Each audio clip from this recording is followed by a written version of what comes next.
Good morning students. आज हम लोग बात करेंगे गॉस की प्रमेय या गॉस का नियम। लेकिन आपको एक चीज़ बता दें, कोविड-19 के थ्रू इसमें कुछ चीज़ें छोड़ी गई हैं। उन चीज़ों का मैं यहाँ पर बहुत शॉर्ट रूप में जिक्र करूँगा, लेकिन आपको वो सारी चीज़ें अपनी बुक से देखनी होंगी, क्योंकि अगर मैं उन सब चीज़ों को पढ़ाऊँगा तो आपका कोर्स पूरा जैसा पहले था वैसा ही चलने लगेगा, और समय कम होने की वजह से वो सारी चीज़ें आपको अगर हम पढ़ाएंगे तो टाइमली आपका कोर्स ख़त्म नहीं हो पाएगा। इसलिए जो चीज़ें मैं इंडिकेट करता जाऊँ उन्हें अपनी किताब से ज़रूर देख लें, ठीक है। देखो, गॉस ये एक सरनेम है। सरनेम क्या है? जो वैज्ञानिक थे उनका नाम था कार्ल फ्रिडरिच गॉस।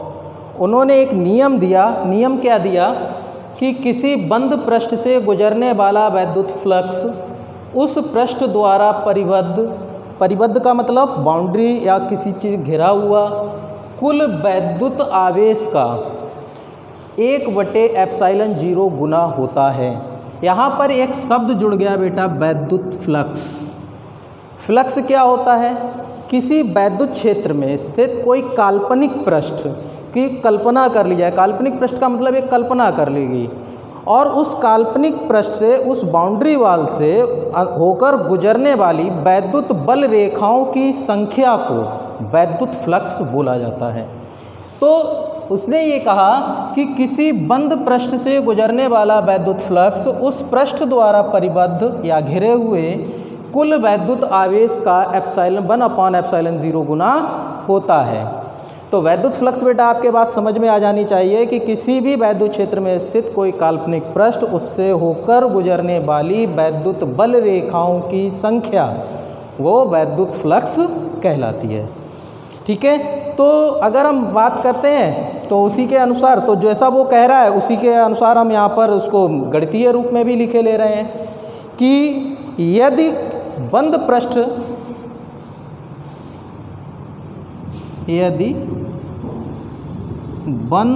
पृष्ठ पर आवेश या घिरा हुआ आवेश पर घिरा हुआ आवेश Q है, तो गॉस के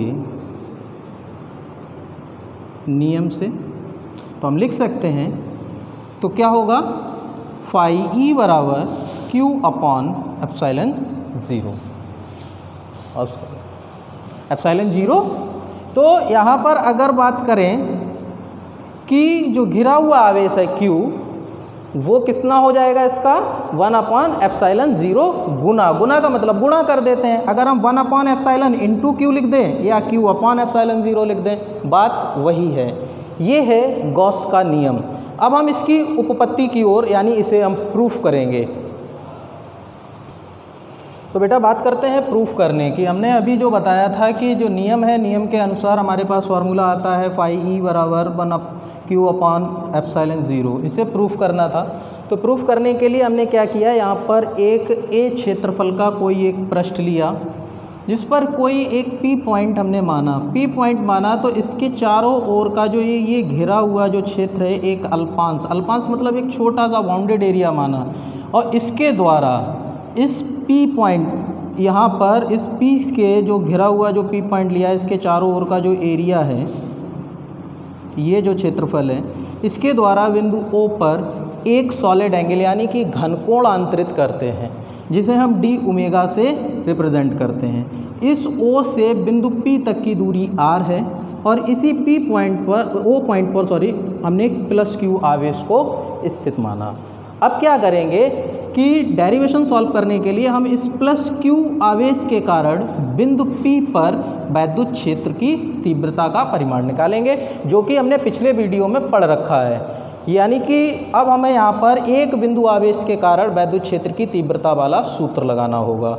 तो एक बिंदु आवेश की वैद्युत क्षेत्र की तीव्रता वाला सूत्र क्या होता है बेटा, जो कि हम लोगों ने पिछले डेरिवेशन में सॉल्व किया था। E बराबर 1/4πε0 × Q/r²। ये जो फार्मूला हम लोगों ने लिया है ये पिछले चैप्टर से, यानी कि वैद्युत क्षेत्र और आवेश से लिया है। उसी के कारण, क्योंकि यहाँ पर भी बेटा एक ही आवेश है, इसकी वजह से बिंदु P पर वैद्युत क्षेत्र की तीव्रता वेक्टर E की वैल्यू को निकाला। इसे हम क्या कर रहे हैं, समीकरण 1 मान ले रहे हैं। अब क्या करेंगे कि चूँकि अब हमने एक फ्लक्स की बात कर रहा है, वो यहाँ पर इसमें कहता है वैद्युत फ्लक्स। अब चूँकि इस P पॉइंट के चारों ओर का घिरा हुआ क्षेत्रफल ये है, अब इससे होकर गुजरने वाला वैद्युत फ्लक्स निकालेंगे। तो वैद्युत फ्लक्स निकालने के लिए हमारे पास एक फार्मूला क्या होता है, जो कि हमें आपको पहले कह दिया था कि घिरे हुए क्षेत्रफल के द्वारा उसमें से होकर गुजरने वाली वैद्युत बल रेखाओं की जो संख्या होती है वो वैद्युत फ्लक्स कहलाती है। और बेटा उसके लिए जो हमारे पास फार्मूला आता है वो आता है डी फाई ई बराबर ई इंटू डी ए। अगर हम इसको इस फॉर्म में लिखते हैं तो हमें क्या करना होगा, चूंकि जो विद्युत फ्लक्स है वो हमारी सदिश राशि है, तो इन पर हमारे पास क्या आएगा, इन पर वेक्टर आ जाएगा, इन दोनों पर वेक्टर आ जाएगा। अब चूंकि इसको अगर हम यहाँ पर हमने एंगल लिया हुआ है थीटा, अगर इसके यूनिट वेक्टर को अगर हमने डी फाई ए को क्या किया, थीटा एंगल से इसको मूव कर दिया, घुमा दिया, तो जब घुमा दिया तो ये जाएगा कॉस की फॉर्म में। तो हमारे लिए ये क्या बदल जाता है, डी फाई ई बराबर ई इंटू डी ए cos theta. D phi E बराबर ई इंटू डी ए कॉस थीटा की फॉर्म में ये चला जाता है। अब क्या करेंगे कि जो डी फाई ई का है यहाँ पर हमारे पास क्या आया, ये जो समीकरण आया है इसमें हम ई की वैल्यू निकाल चुके हैं और ई का मान इसमें रख देंगे। तो ई का मान जब रखेंगे तो क्या होगा, डी फाई ई बराबर, तो ई की वैल्यू रखेंगे 1/4 pi epsilon 0 into q upon r square. अब जो बचा है हमारे पास वैसा ही लिख देंगे, डी ए कॉस थीटा। हम थोड़ा सा इसे चेंज कर रहे हैं, तो डी फाई ई बराबर केवल लिखने का तरीका चेंज कर रहे हैं, तो ये हो जाएगा Q/4 pi epsilon 0 into d ए cos theta upon r square. चूँकि बेटा ये जो फॉर्म आई है ये हमारी स्टेरेडियन कोण से आएगी, जो कि घन कोण है। स्टेरेडियन कोण में जो हमारी ये वैल्यू आती है, ये टोटल वैल्यू हमारे लिए होती है चूँकि डी ए cos theta upon r square बराबर होती है ये डी ओमेगा के।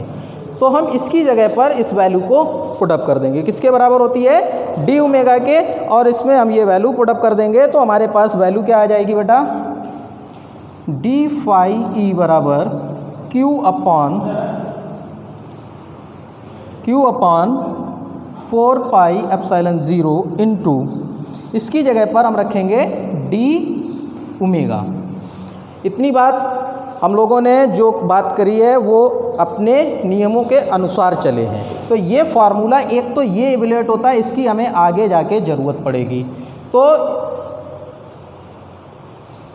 देखो जो हम लोगों ने ये डी फाई ई बराबर Q/4 pi epsilon 0 into d omega, ये जो वैल्यू आई है, जो ये वैद्युत फ्लक्स आया है वो केवल और केवल इतनी क्षेत्रफल के द्वारा घिरे हुए जो एरिया है इसके कारण, यानी डी ए के कारण निकल कर आया है।